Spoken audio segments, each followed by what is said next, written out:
Every time I came out of my house early on in the pandemic to talk directly to Canadians, I told them I'd be there for you. And that's exactly what we've done. Mr. Trudeau is borrowing every day $424 million, and he's causing an inflation crisis. We demanded 22 times in Parliament for Mr. Trudeau to expand his paid sick leave. Lots of big issues facing the next government that affect every person living in this country. Tonight's critical debate was the last one, the only one in English before Election Day.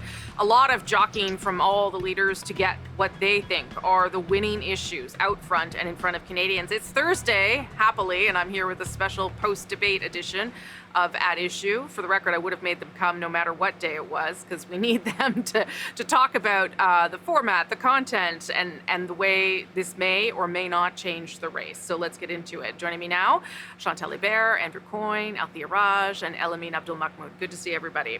I'm going to start. I just want to do a quick go-round, on what we thought of that debate and whether that is, we've all put a lot of emphasis on it being potentially a turning moment for this election campaign, if it was that. I'll just go through you all quickly. Chantal? It wasn't the kind of turning moment of the free trade debate, for instance, with the exchange between John Turner and Brian Mulroney. And by the way, Brian Mulroney lost that debate and then recouped over the 10 days remaining and won a majority government. So debate impacts are overrated. But I think that Erin O'Toole had the kind of night that he needed. It's the only English language debate. And that probably makes this a difficult night looking at the two frontrunners for Justin Trudeau. Althea? I actually think that every leader performed adequately. There was enough there for every partisan to think that their person won or did very well. Nobody really suffered any knockout blows. I don't really think that matters, though. I think that people got their message across. I think that Mr. O'Toole was able to showcase that Mr. Trudeau has some vulnerabilities when it comes to the economy and the type of, if you're looking for someone who, wants to get back to balance, that, he might be your candidate. I think Mr. Trudeau, towards the end, especially, really made that kind of like passionate plea saying, the NDP doesn't care whether there's a conservative government or progressive government, but you should care, and there are extreme differences within parties. Mr. Trudeau needed to make that. Mr. Singh was quite, his charming self. I think that there was lots there for progressive voters who are looking to vote for somebody other than Mr. Trudeau. We'll find that in Mr. Singh. And Annamie Paul, who we hadn't really seen during this entire campaign, finally put the Green Party on the map. Like, is it enough? I don't know. The voters will decide. And Mr. Blanchet, finally found the wedge issue that he was looking for, frankly. Much like in 2019, he was looking to pick fights. I know this personally from what happened in 2019. But I think he seemed even more ferocious in his defense of himself and Quebec. We'll get to that in just a second. I want to just quickly get everybody to have a turn. Yeah, Elamine? I've seen a lot of Liberal partisans on Twitter who are very thrilled to say that Justin Trudeau won that debate. I don't see where they're drawing the evidence from. That Prime Minister looked uncomfortable on that stage. That format did not work for him. It was a very different energy and vibe compared to, the orientation he was trying to present when he first launched his campaign, on a lot of hope and optimism of like, look, we are going to come through this COVID thing, and then we're going to turn the economy around. That was not there. He was angry. He looked rattled at times. And so to me, he seemed like he was thrown off course. Okay, Andrew. We often don't know the impact of debates until days or weeks afterwards. It's not about who won, but who registered an impact with the voters, what voters learned about them. Erin O'Toole had the most to gain in that sense, in that he's still very little known by a lot of the voters, and this was a chance for him to really introduce himself to them. And I think he came across as normal, which is not always the case for conservative leaders. He was calm, he was unflappable. The Prime Minister, I should say the Liberal leader, Justin Trudeau, was under a great deal more pressure, came under more attacks. And I said at the beginning of this election that the early election call would become the lens through which everything he says or does is viewed. And that's increasingly has proved to be the case. it not only raises questions about his character and judgment, but it's increasingly being used to talk about the incompletes on his report card. Why did you call the election when you still had to do X or Y?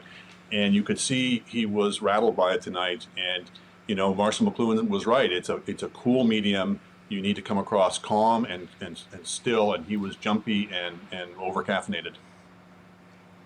Mind you, I watched. I was going to play the clip of Monsieur. Yes, go ahead. Okay. Go ahead, Chantal. Yeah. No, I was just going to say I watched go ahead. Paul Martin debate against Stephen Harper in 2004, and he was jumpy, Paul Martin, and Stephen Harper was cool and collected. He was rarely jumpy, and a lot of people called the debate for Stephen Harper, but 2 or 3 days later, to Andrew's point, every poll showed that Paul Martin's body language had actually translated into this guy could lose and this other guy could become your prime minister. So it is really hard to just go on the optics of the evening of and say this will turn out well for the person who managed to be calm and collected. Yeah, and I agree with you, Andrew. We usually don't know as we're speaking whether this has much impact, and we'll know maybe a little bit later. I was going to play the clip, but I'm running out of time, so I won't. But Mr. Blanchette was asked a question about Bill 21 and Bill 96, and it was suggested in the question, it was asked in the question, quote, why your party also supports discriminatory laws.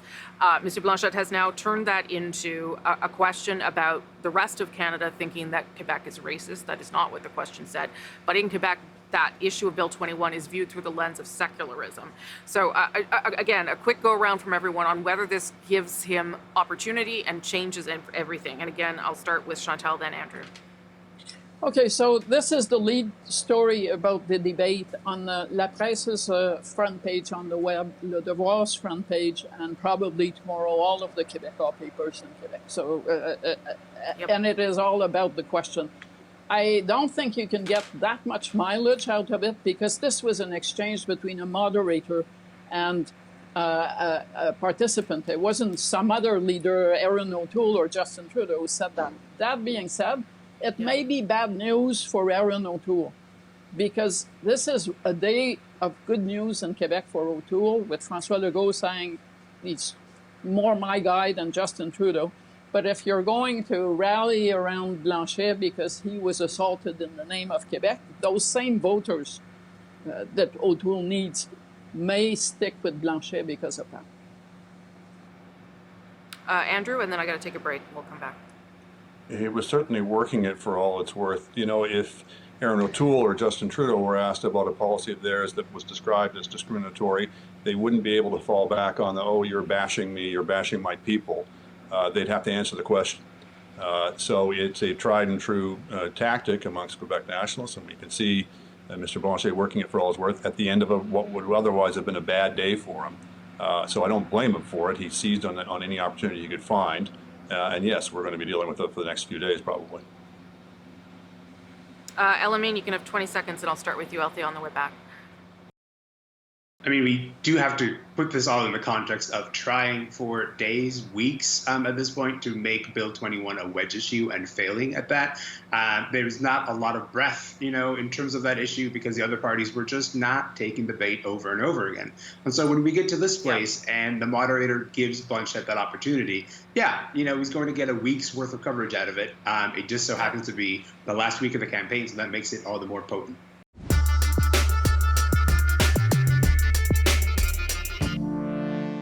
There is a crisis hitting families, and Mr. Trudeau seems completely oblivious to that. Bills are going up. Mr. O'Toole can't even convince his party that climate change is real because they voted against that. A little back and forth there between the two leaders who are neck and neck in the polls. We're back with a special post-debate edition of At Issue with Chantal, Andrew, Althea, and Elamine.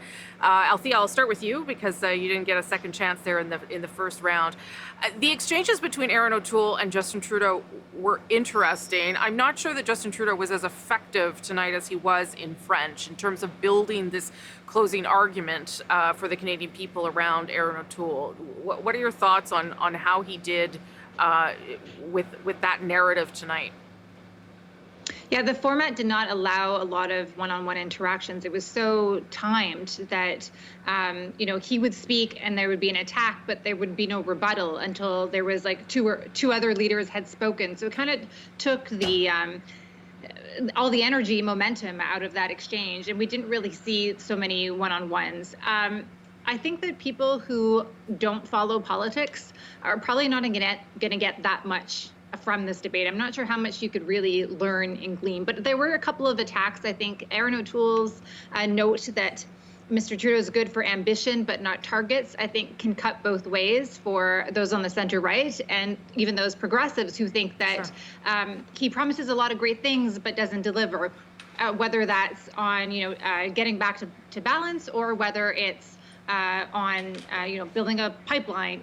A pipeline expansion, which he has been heavily criticized in progressive circles. So unfortunately, I don't think Mr. Trudeau was able to make the case that he wanted to, that voting for the NDP leader is a risk because it could give you Erin O'Toole. I think that's what he needed to do, and I don't think he made that case. Yeah. Chantal. I think the people who have set up formats like this last night and tonight will need to think long and hard about the fact that what passes for substance are actually attack lines and how that serves the Canadian voter. Because if you look on Twitter, if you listen to what we are saying, we're basically picking good lines. And I'm troubled by the fact that this does not advance in any intelligent way information that voters should have before they make choices. And on that basis, I'm not blaming any leader here, but they may want to think together that they don't want to submit themselves to something that makes them look more stupid than they all are. Yeah, 45 seconds is not a lot of time because I'm making you all do that right now. Elamine, and then a quick last word from Andrew. I mean, I do have to say that they did use those opportunities to sort of at least begin to build up towards those lines. And then you see the other leaders, begin to knock down that momentum. It is theater. It is, pro wrestling. It is not really, serving to the audience who's trying to watch it. I think if you're, waiting until after Labor Day to begin to engage with this election, and this is your first point of engagement, I'm willing to take you out for a pizza, if you made it past the first hour, because it was hard to watch. It was hard to watch, and we are in the business of doing this, and it was still hard to follow this discussion and say, yeah, we're getting something valuable out of this. That was the hardest part, I think. You would have missed me if you hadn't hung it past the first hour. Okay, Andrew, you got about 30 seconds there. As bad as the format was, the core of the problem is there's only one debate. And the reason there's only one debate is that the Federal Leaders Commission, having been set up to take it away from the networks, gave it back to the networks. The networks only want to have the one debate. Maybe the parties only want to have but one debate. This should not be allowed. We should have multiple debates. The network should have to show them as a condition of license. They get to run rather lucrative